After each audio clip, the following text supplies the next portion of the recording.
My name is Fred Cook, and I drive school bus. My name is Leanne Murchie, and I'm a school bus driver for TCAPS.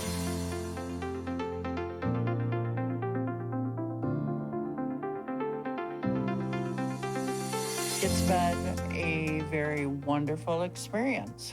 When I first hired in, one of the previous bus drivers told me that this particular job, driving school bus, is the best job on earth. So I immediately took to it, and I have to agree that this is one of the best jobs that anyone can do. What prompted me in the very beginning, I have a college degree, and she said, "You're in the safest vehicle in the world on the road." So I thought, well, I'm gonna try.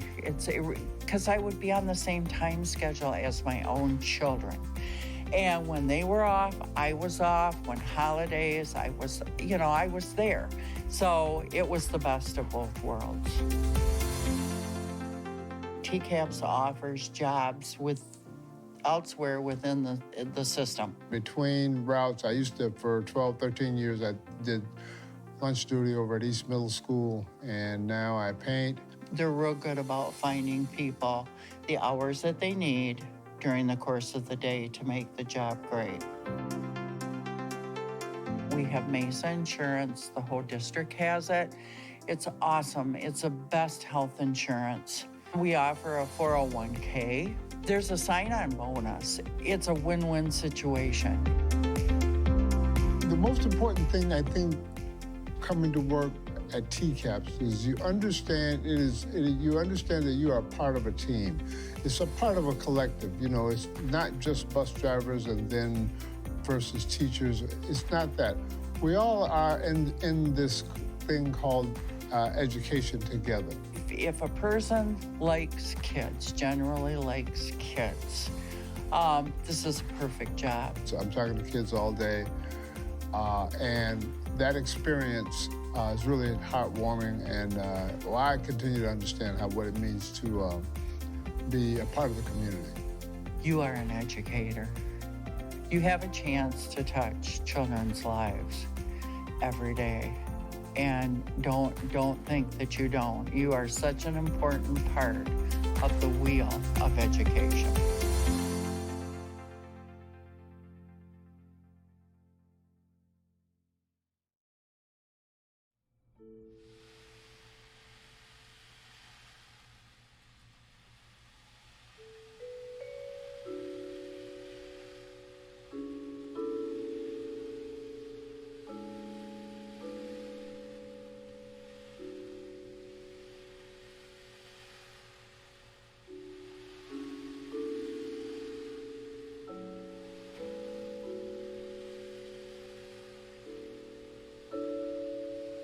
I feel like this microphone is so loud.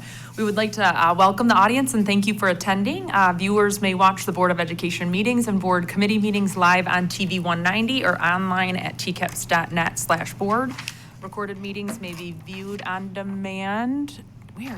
On demand at the same address. So we'll move right into public comment. I'm guessing we have no public comment. No one is here. So we will move right into our procedural items. So first item is reviewing the draft meeting minutes. Are there any changes to those draft meeting minutes? Beth? No?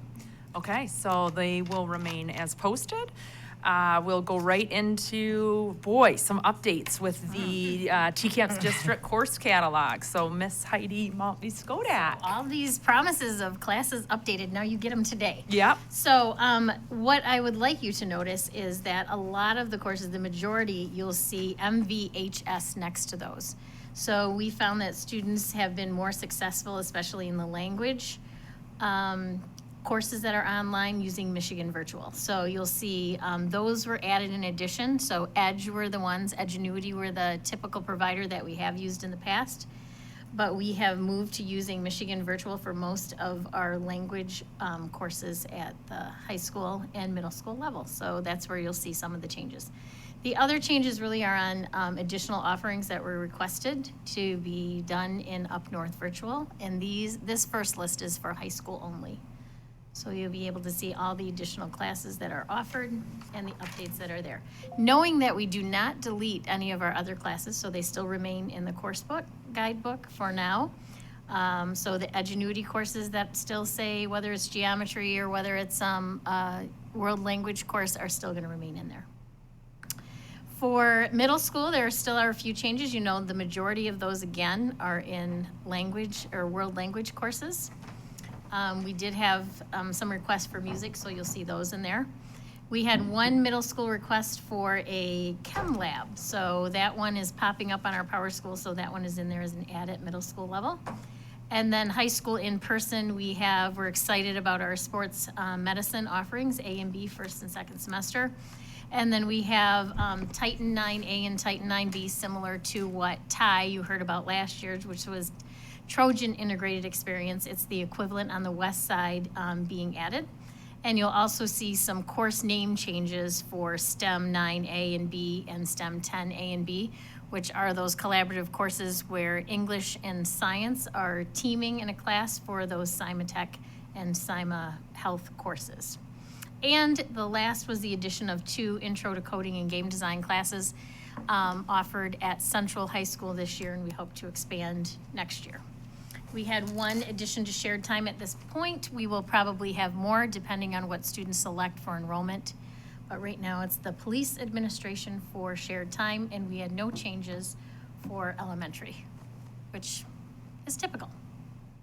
Excellent. I had some great feedback from some just parent friends of the STEM, the English portion. Science, Yeah, yes, the because it English was too hard science. to do math, yes. Well, and just how, when you're that mindset, it's easier to write on your English, in your English. And you'll remember when lessons. we visited Kettle Moraine, remember how in each of their academic houses, they had their English that was like done in some of the vernacular That's of right. if it was medicine or Yeah. if it was in that Technical. and that area. Yep. Yeah. Technical, so excited about how that can maybe begin to blend. Yeah, for sure. So that's great. Go ahead. Any questions on course catalog updates? No. So we will go ahead and just move these to the consent calendar to be approved at the full board meeting.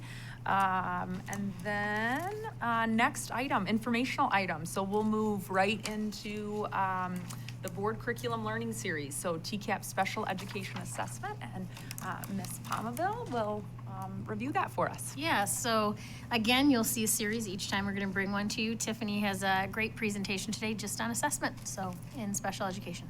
Yeah, so educational benefit's really important when we think about special education because it is part of the IDEA law. You'll see the law noted at the very bottom there, the 300.320A sub 3. And really what we need to do as an educational system is make sure that we're looking at how a student is progressing in their curriculum. And IEP looks at what programs or services are offered for students, but then ultimately it's the educators, the administrators' responsibility to look to see how is that student progressing through their education. And so we have a couple different ways that we look at that within special education. So, thank you. 2 ways we look at it. One is AIMSweb, which I'm sure Heidi has talked at length about in the past. We use AIMSweb at the elementary and the middle school level. We do that 3 times a year through benchmarking, and then we progress monitor in between those 3 points.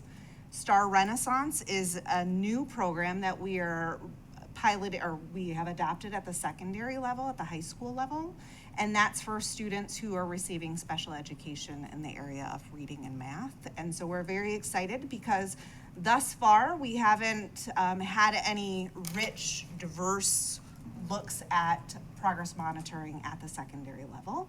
So this is a great opportunity for our teachers to get trained. Their training is September 25th, and we will be supporting them. We did a soft pilot last year, and so we're just taking this up the next notch. In middle school, are you piloting middle school this year too? No, Yes? we have 2 teachers who have reached out who said, hey, I'd love to be part of a pilot at the middle school to see if this would be beneficial. And so we are going to group them in with our high school special education teachers to see what their thoughts are and if they like it. So we have a great opportunity to partner with Northwest Ed, and we look at data reviews. So if you click on that data review template, this is what our elementary, middle school, and it will now be high school uses. This looks like a lot in the beginning, but once you break it down into digestible pieces, it's not bad. This first one is just a participant guide, and it tells you, okay, for the first 2 minutes, we're gonna do this, for the next 5 minutes, and it kind of breaks it down into more digestible pieces. The second page, that overview, this is again what everybody's roles are and what the process looks like, especially for those new teachers that are supporting this conversation. And then that next one is probably the most intense piece. And this is where we look at NWEA for our students who qualify for services, as well as AIMSweb, and now will be STAR Renaissance. And we look at fall, winter, and spring percentiles in each area. So if a student were to qualify for reading, we're currently doing this for reading. We look at their intervention that each student is partaking in. And then we look to see what's their rate of improvement. And from there, what are we gonna do? What are our next move from an academic standpoint? Do we need to look at increasing time? Do we need to look at changing up the intervention that the student is utilizing? Do we need to look at different programming options for that student? So this is a great opportunity that we use 3 times a year related to students with IEPs. And then that last one is just really the facilitator's guide on how we're gonna process through. So it's really a robust conversation starter, and the teachers, the feedback that we've gotten has been really positive. Again, we currently are doing this at the middle school and elementary in the area of reading. They say, hey, can we do this for math as well? So we're looking at taking that to the next level in terms of math. So it's been a really good process. Go back. Question just quickly on, so was AIMSweb used for high school before, or no, just elementary and middle school? So we weren't using. We were using NWEA and then just local assessments, classroom assessments. So this is definitely going to hit the mark in terms of our high school age students for that progress monitoring. Got it. What's brain-friendly reading? Yeah, so there's all the different types of interventions that we've adopted. So each teacher looks at what the student is needing, and so that is one of the options that a student might be able to utilize, as well as reading mastery or CARS and STARS. There's certain ones that we've adopted as a district to say, hey, if a kid isn't responding to A, let's try B and see if we can get a better response rate for that student. So there's lots of different ones. So if a kid is dyslexic, you would figure that out fairly quickly. Yep. Some of our teachers have been trained in Orton Gillingham and utilize that program, which is highly respected among students who have dyslexia. Yep. Do they actually employ that in school? Yeah, some of our teachers have been trained. We just had one go over the summer and had the full training. And so she has full training and she will do updates throughout the school year. So I think we have, gosh, probably 6 or 7 across the district at the elementary level who have Orton Gillingham training. Okay. And And- how Go ahead. is it spread across the elementary schools? Do you have it pretty much where there's some elementary schools that you try to bring the kids in and teachers, or is it sort of the whole district gets the same whatever Intervention work, treatment? is that what you're? Yeah, I'm not quite sure how this works Yeah, so physically. we have, I believe it's 5 or 6 different interventions that we utilize in special education for reading. And so we have counterparts at the ISD that if a student is really struggling and we've tried all the different interventions and they're just not responding to that intervention based on those, the data review process, then we call in our ISD counterparts and say, hey, you're the curriculum person. What are your thoughts on a different program that a student might respond to? So our teachers have had quite a variety of different trainings in the area of reading instruction. And so they kind of take, in some cases, they might have 6 different interventions that they're using throughout their day with different students. So if kids can't read by 3rd grade, 4th grade, whatever, would they get an ISD and then kind of go into this kind of program because they're...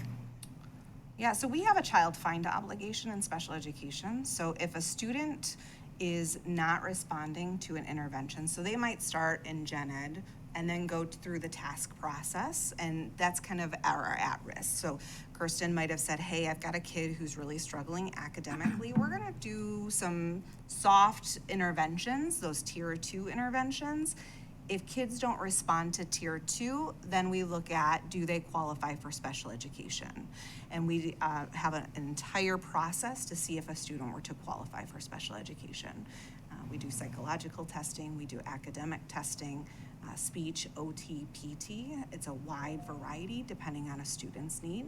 And then once a student qualifies for special education, then we look at what types of interventions can we use with them that are different than tier 2. So diagnostically, Beth, what you get when you look at something like AimsWeb is you are able to identify, like there's 5 components that are necessary when you're talking about acquiring reading skills.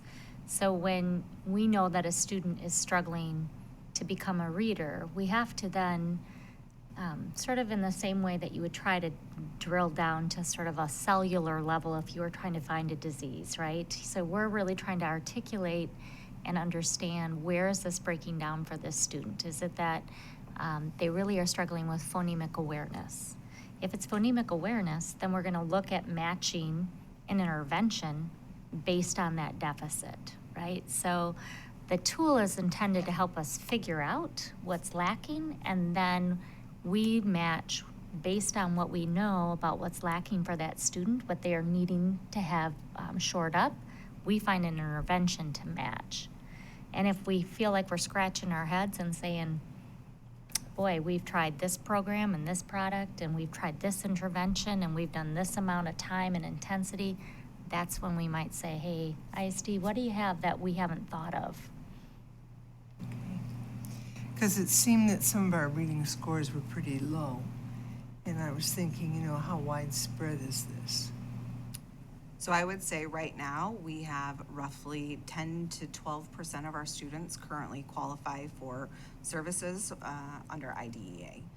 Now, for some of those students, it's only a speech, they only receive speech services. For some of our students, they might have resource room and speech. They might just have physical therapy needs or occupational therapy.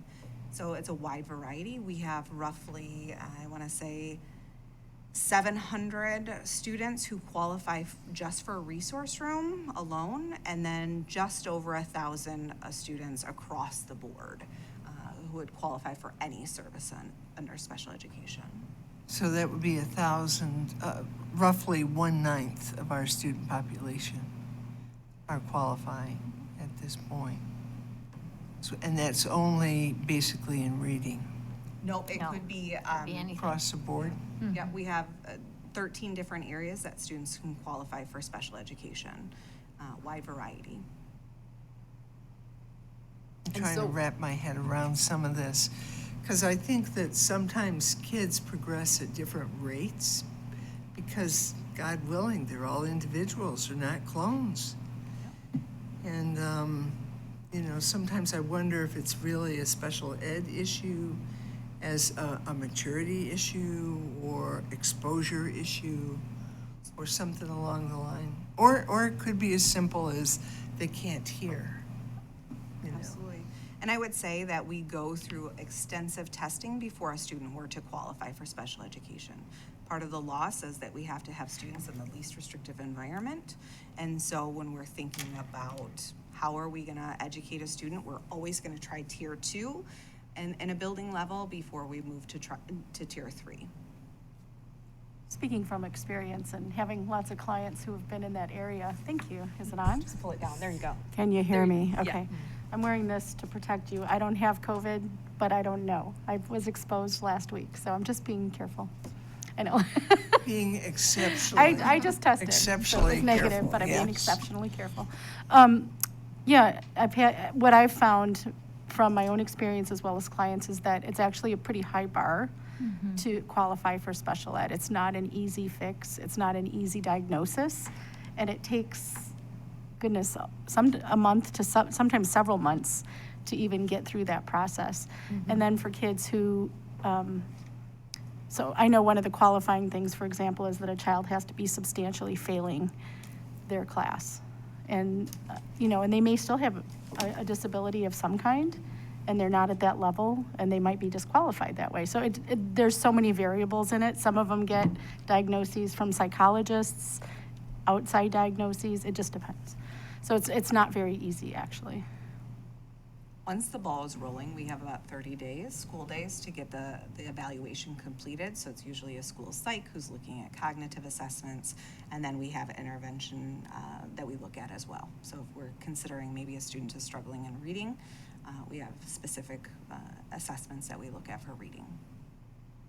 So if they're going through all this, and roughly at what age, what grade level?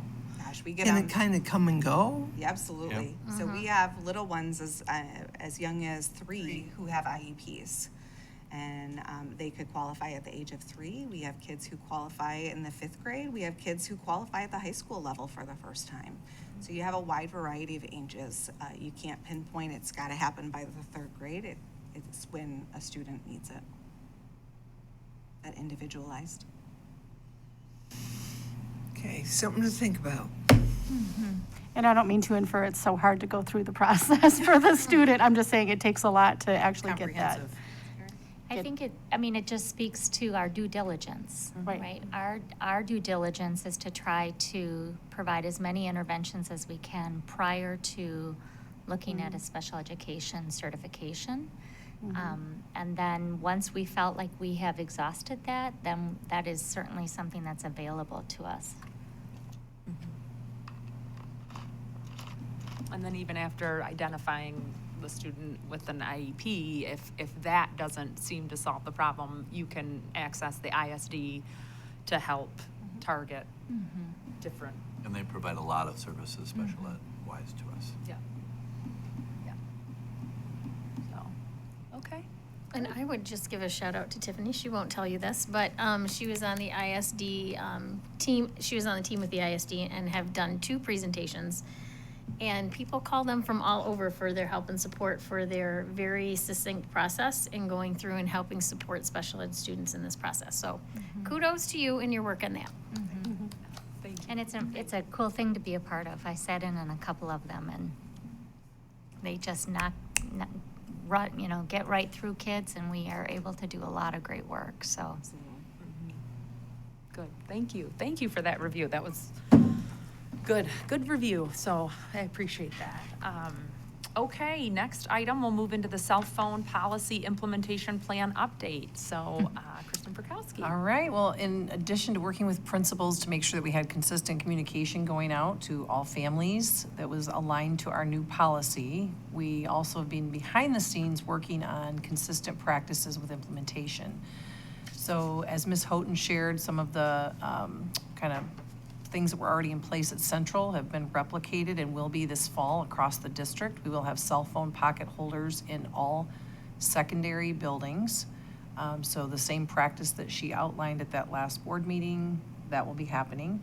In addition, our building-wide use of envelopes, so again, to try to not have that conflict when there is a student with a cell phone, will be utilized in all secondary buildings and a new development in every elementary as well.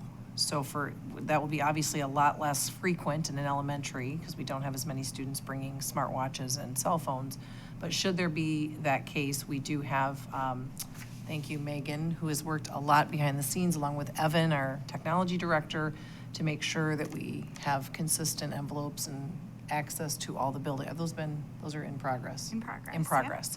In addition to that, we asked for areas of focus, so things like, hey, where have you used the cell phones, or I'm sorry, where have you used cell phones in classrooms, and how do we, remove those barriers for you? So for instance, we've had some photography classes where students have used their cell phones, no longer doing that, so we needed to purchase some cameras. We had some physical education classrooms who used an app to track fitness. We're no longer doing that, so we're buying either Chromebooks or iPads and trying to resolve the issue another way. And the last thing that we'll be doing is just putting out some guidance on the, when there is a medical or IEP-driven reason that students might need an exemption to have their cell phone. So that'll be the last piece of information we are putting out here to principals. So feeling pretty good about the implementation. Haven't had a lot of central office, feedback from families, and maybe that'll be when school starts, but at this point, feeling pretty good about the consistency that we're having across the district. In addition, kind of along with that, we did finalize you had the draft flyer from Dr. Van Wagner last time. Oh, I have the remote, sorry. Sorry. So this has been finalized, this Safety Matters programming. It is today asked principals to put it in their back-to-school newsletters, and we'll be working with Ginger to be putting out the dates as well. So if you want to just click on that real briefly, Megan. And highlight that our very first date is September 13th, and that will be open to educators, students, and parents to talk about cyber safety and have a panel discussion of experts in this space. We'll also have 2 options for families to come back into keeping teens safe online in October and January. And then our school assemblies at the secondary level will be happening in October. Our elementary assemblies will be happening in November, and those will be at K2 and 3-5 levels, so it's kind of separated based on the audience. And then we'll also have a repeat of the September 13th on February 21st. So it may or may not be the same panel, I'm not sure. I think they're waiting to see how September goes and determine whether it'll be the exact panel or different panel based on maybe feedback from parents and educators. Will the board receive information on who the panelists are going to be and what their background is? We can certainly do that. I know Evan is still finalizing the last few, so sure, we can certainly do that. I have a quick Yes. question, so that there's a statement online. There was a rumor out this week earlier on Facebook that kids were required to change their cell phone passcodes. I see somebody quickly Yeah, quickly right. dispelled that. And that the No. school, yeah, I did actually. Was But that the you? school- that was Okay, me. okay. The school, Great. I usually don't do that stuff. I was like, oh, this is bad. What we were trying to say was that isn't any kind of policy anywhere in school. I want to make sure this is on TV. And that it's only the Chromebooks where kids had Yes. to change their password for something more personal, which actually is better for Better. them. For Yeah. safety concerns. Yeah. Nothing about the cell phones. Thank you, Helen. See that, so, yeah. Good. Appreciate that. Good, It good, was, good. it was quickly becoming like a wildfire. I was like, whoa. And they actually think a student did it. Huh. Okay. Imagine that. Anonymously, A probably. lot of students responded Anonymous. to it. Yep. So, might go back to Interesting. slide, yeah. Thanks. But, you know. So we can forward that to you, Beth, when we have that information. Sure. And I just had a quick question on your slide. There was that $40,000. That isn't like cameras, iPads, all of that? That's to Okay. date.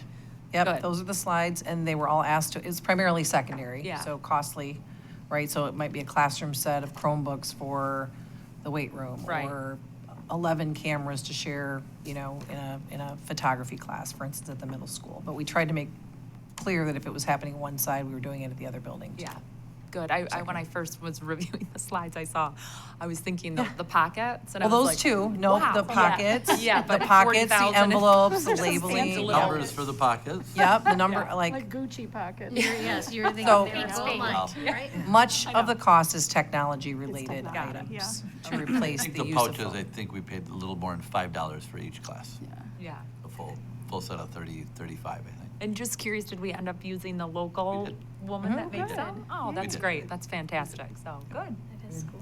Good. How are the pockets going to work in the middle schools when they're supposed to be leaving them at home? So you think that that's a short term, slowly as you get through the first semester. There are no pockets at home. Pockets at That's the most. envelopes, if they bring them anyway, even though they're not supposed to. Right. The envelope is what they say, put this in there, and it's now in the office. Okay, and it goes directly to the Different than office the for the middle sleeves. schools, Yeah, yes. that's a different deal. Because I Yes, was yep. seeing where it looked like the pockets were unilaterally You're right. on the side. Yep. That's what it looked like. Yep. Good. All right, we're going to tag team. We have lots of celebrations coming up here. Yeah, so, Tiffany's going to start. as Heidi indicated, had the opportunity to present both at MACE as well as MDE. And so MACE, we talked about, And Mace is, oh, sorry. The Michigan Association of Administrators of Special Education throughout the state of Michigan. So both at the ISD level as well as the local level. So we all come together, and this was in Grand Traverse Resort at the beginning of the month. And so we had an opportunity to take one of the sessions, the ISD and TCAPS, and we covered that data review process for general supervision and monitoring. So we had an opportunity to showcase what we do here in TCAPS and within our region as it relates to data reviews and general supervision and monitoring. The other opportunity we had was at MDE, the Office of Special Education. TCAPS partnered with MDE and the Office of Special Ed, and while some districts are voluntold that they need to go to the data review process, TCAPS decided, you know what, let's go ahead and take a look at this process. And so this is the Prepare, Inquire, Plan, and Act. And so it's an 8-step process that you go through to look at data and make data-based decisions.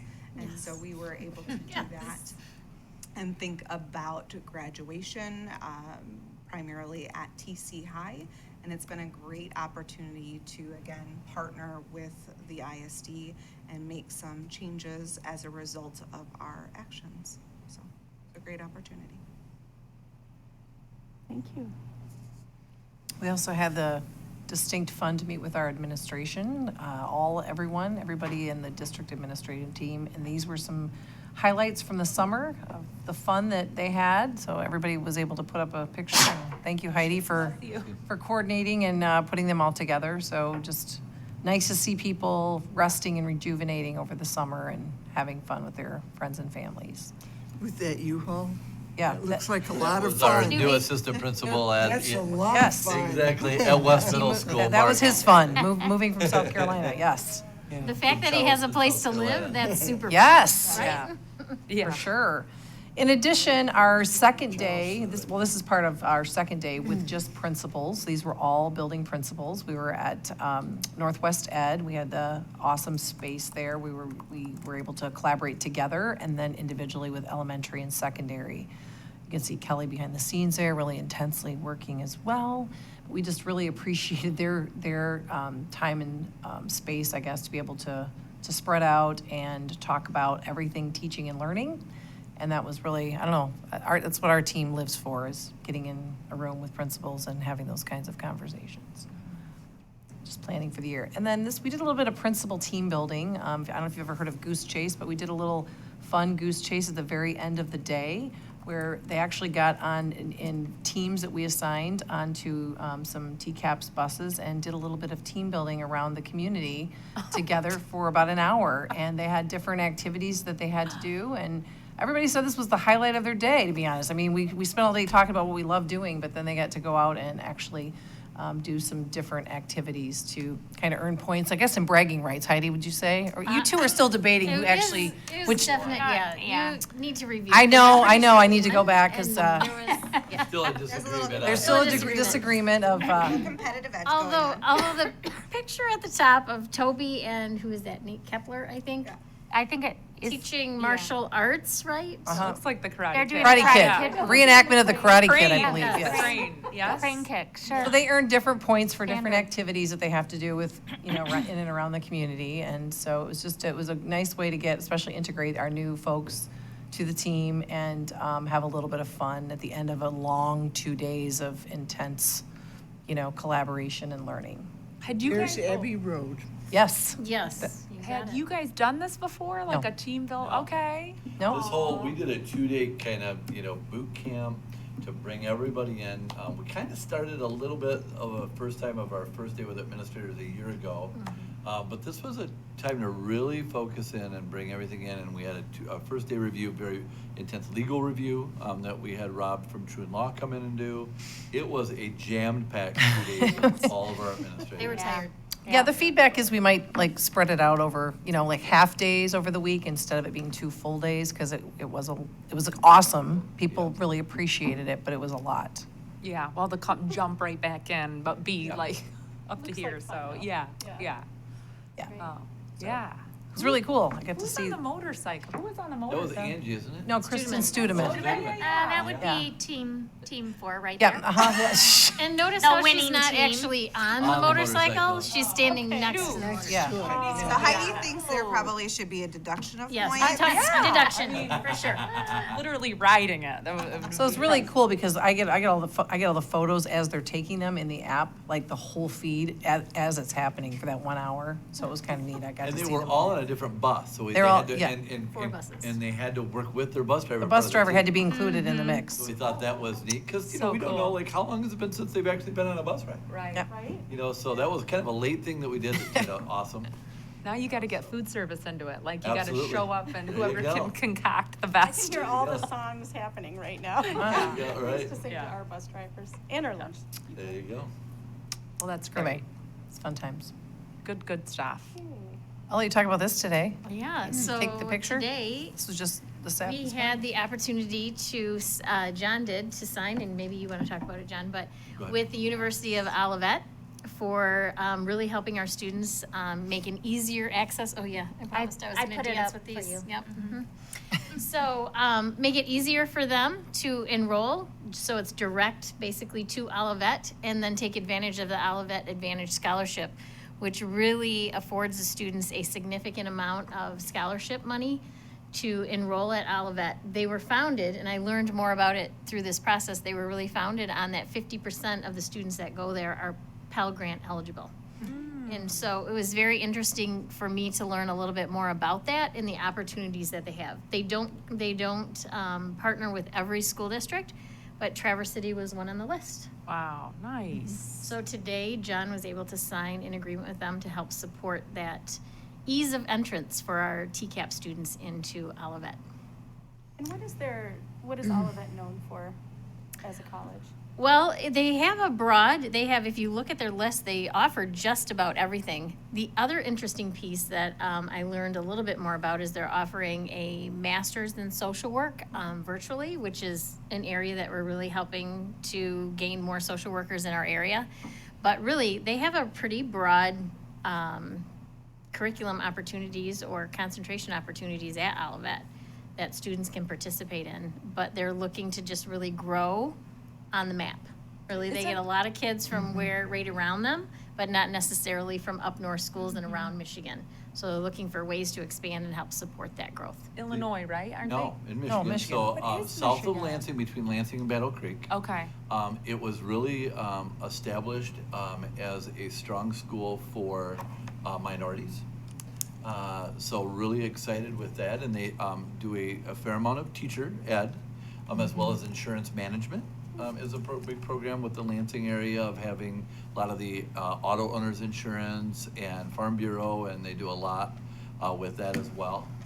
So they're growing. They have the largest population they've had in quite a while, and so again, it's an opportunity for our kids to have better access to scholarships, and so it's really just a win-win for us to do that. And we anticipate we'll have others come looking, but we want to make sure that our kids have every advantage, and this is a school that wanted to have that partnership. Nice. So students and parents that are interested should just go to their guidance counselors? You bet, yep. They'll have more information about it, and a part of that agreement is really about how we make sure we're getting the word out too, so students know it's available for them if they want to access. And why did they make you go out on the track? We were out there with all of our vendors and everything. morning. And so Okay. we were there, and that's where I was. And so we said, kind of timing wise, that was it, and outside, so it worked out. Nice. Good. Next thing to highlight is instructional rounds. You've heard a little bit about it as we've kind of introduced it again, but instructional rounds is really something we had done for the span of, I think, 7 years is what we found out. And I think the last year it was actually implemented fully was 2015. And so when we started going through the process of that, really part of the strategic plan too, and looking at things that principals and teachers really felt were having impact and making a difference on instruction in the classroom, instructional rounds bubbled up. So we had 2 facilitators come in, Rick Vandermullen and Kathy Meyer-Luce, come in and do presentations to our elementary principals. We have secondary happening in the first secondary principals meeting. But the interesting thing about instructional rounds is it was actually tied to really medical rounds is what it was based on. So how are we going in and looking at and analyzing what's happening in a classroom in a way of an observer instead of an evaluator? And so that gives you perspective on developing a problem of practice of what you're seeing either building-wide or district-wide. So what problems of practice do we think we need to concentrate on? And then what will we go after to target to help make a significant increase in that instructional quality in the classroom? So first leg of training for the elementary principals. The good news is a lot are still here from when we were in 2015. So there's a lot of past knowledge there. Our goal now is to figure out what worked last time really well, take those pieces, and then also what can we do better next time? Some of the feedback was, how do we make ourselves more nimble so it's not reliant on a giant organizational structure, but small rounds maybe within buildings and then some at the district level. So our next levels of work include just developing that full structure so principals and across the district know kind of what their options of choices are. Is it a district round? Is it a site-based round? Is there something else we haven't thought of? But really approaching it from, and this is really a push from the teachers because they get in other teachers' classrooms. Look at the instruction that's happening and look what they see as areas of focus across the district or within their site. So we're super excited to bring this back.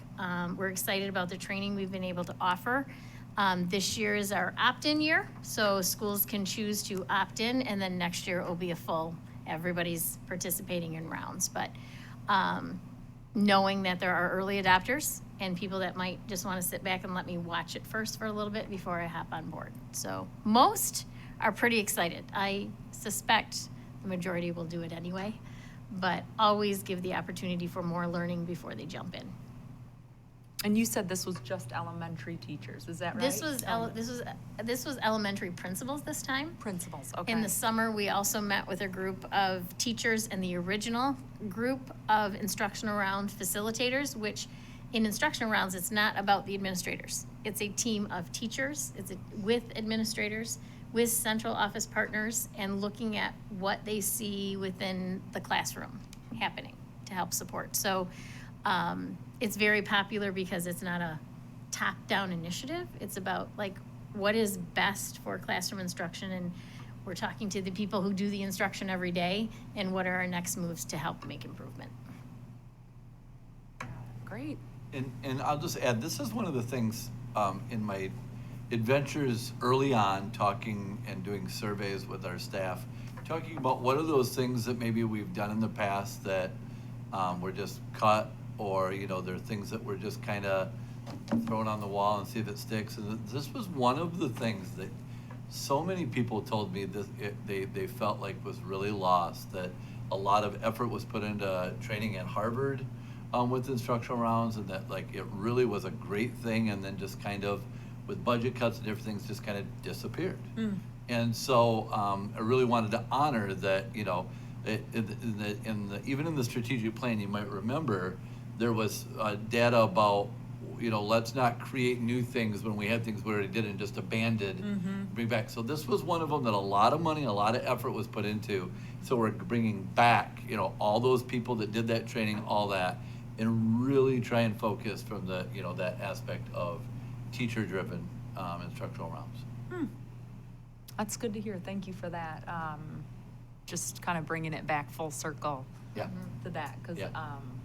yeah, right, we always said during the strategic plan that the last thing, I mean, a school board wants to do is to put the Just next another bright, thing, shiny another thing, thing right, that you're exactly. chasing, and then what is it all worth? And, And so, this was one that we felt strong on, and so, like I said, bringing it back with a lot of people that have been trained, a lot of there. So it really, really is, I think, an important piece to take a look at. And when we look at data, meta-analysis stuff, this is one of the big impacts that we can see with instructional and academic improvement. great. And our goal this time is to build a system that outlasts all of us. So we're not restarting. Right, every the goal. time, every time. I'm trying to see how this is working. I don't see it as medical rounds at all, because there you're focusing on a patient, and it's a lot different. But are you looking at how teachers are working within a classroom?